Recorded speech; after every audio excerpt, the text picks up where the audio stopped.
Ryan Day, head coach of Ohio State, obviously, my alma mater, he says he needs $13 million.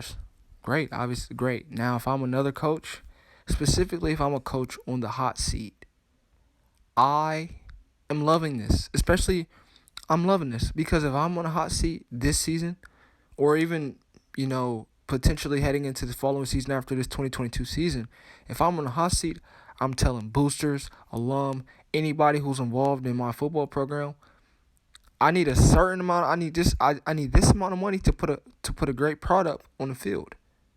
And if I don't get that product and the team isn't successful on the field, he's going to be able to flip it and blame them. Not saying Ryan Day is going to do that, but a coach on a hot seat, I need this amount of money. Now, if you get that type, now this is going to be really good if you want to get a coach out of here. A football coach says, hey, I need $10 million for my football team to be successful, to win, 7, 8 games. Okay, we give you $10 million.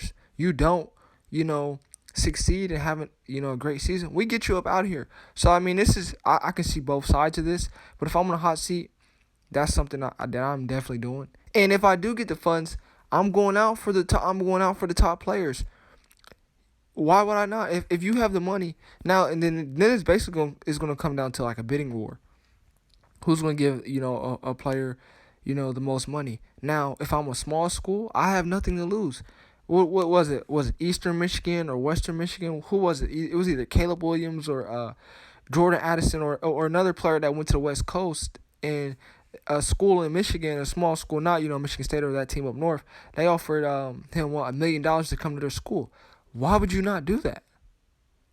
Why would you not do that? And then for these smaller schools, like the MAC schools, or teams that are not as good in the ACC, that are not on Clemson or Miami's level, or a team like that, I'm going with this NIL money. I'm not going after 5 stars.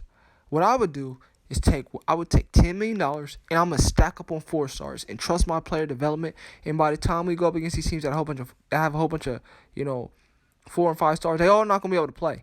If I have a team of 4 stars, I guarantee you in 1 or 2 years of player development, we're gonna be right there.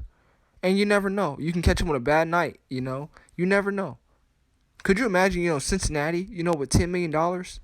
In NIL money. Luke Fickell should be licking. Luke Fickell already is a tremendous coach. Develops a lot of players.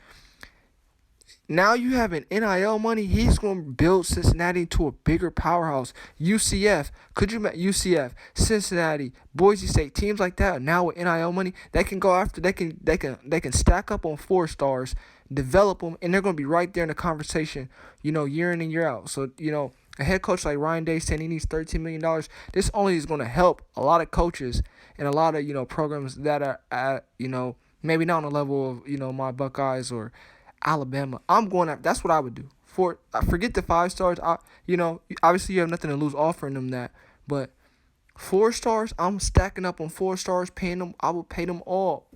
What do you want? 600,000 each 4 star. We're gonna stack up. We're gonna build a great team. And obviously in Texas they have a lot of money. It's gonna be tough to compete with them type of teams, but tough to compete with teams in terms of Texas. That team of North Ohio State, Clemson, whatever.